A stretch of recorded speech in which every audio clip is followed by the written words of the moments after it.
High, আমি পূর্ব বর্ধমান থেকে শৈলী বলছি। কেমন আছো তোমরা সকলে? আশা করি সকলেই খুব ভালো আছো। চলে এসেছি নতুন আরেকটা ভিডিওটা কেউ স্কিপ করবে না, প্লিজ প্লিজ প্লিজ, কেউ স্কিপ করবে না, পুরো ভিডিওটা এনজয় করবে। এখানে ক্যামেরা করছিলাম, তখন আর ভয়ে আমি ক্যামেরাটা উপরে উঠাতে পারিনি, কারণ হচ্ছে ওখানে হনুমান ছিল। তোমাদেরকে তো বলাই হয়নি যে আমি কোথায় যাচ্ছি। আমি যাচ্ছি এখন আইব্রোটা মানে সেভ করতে, যেহেতু এটা সরস্বতী পুজোর আগের দিনের ভিডিও। ওখান থেকে দিয়েছিলাম একটা ঝেড়ে মেরে দৌড়, কারণ ওখানে ছিল অনেকগুলো হনুমান, আর আমাদেরকে তাড়া করলে আমরা ওখান থেকে আর বেঁচে ফিরতাম না গাইজ।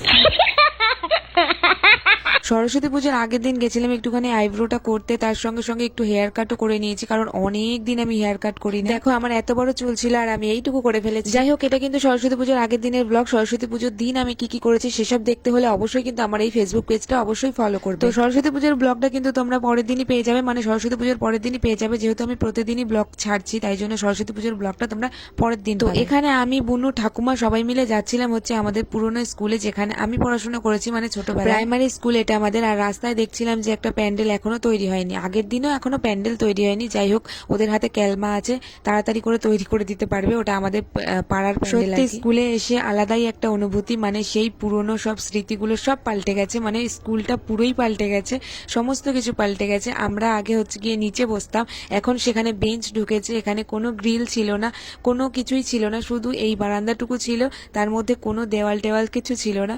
তো সেটাও এখন নতুন করে হয়েছে, ভীষণ ভালো লাগছে দেখে। 3-4 বছর থেকে আমি এখানে আলপনা দিই, তাই জন্য আজকেও চলে এসেছি এখানে আলপনা দেওয়ার জন্য। আমি বিশেষ একটা ভালো আলপনা দিতে পারি না, তাও চেষ্টা করি। তো কমেন্টে কিন্তু তোমরা অবশ্যই জানিও আলপনাটা কেমন হয়েছে। আমার মন থেকে একাই একটুখানি ইউটিউব দেখছিলাম অনেক কিছুই করছে, বাট আমি ওগুলো পারবো না, তাই জন্য মন থেকে এঁকে নিয়েছি। স্কুল লাইফটা কিন্তু অনেক ভালো ছিল, যদি আবার ফিরে পেতাম খুব ভালো। আজকে সারাদিন এত ব্যস্ত ছিলাম যে কিছু বলার নেই, মানে আমার যদি একটা ক্যামেরাম্যান থাকতো তাহলে অবশ্যই তোমাদেরকে দেখাতো। সকাল থেকেই শুরু হয়েছে আমার আজকে ব্যস্ততা। সকালবেলা দেখতেই পাচ্ছিলে যে আইব্রো করতে গেছিলাম, তারপরে ওখানে হেয়ার কাট করে এসেছি, প্রায় 3 ঘন্টা টাইম লেগেছে।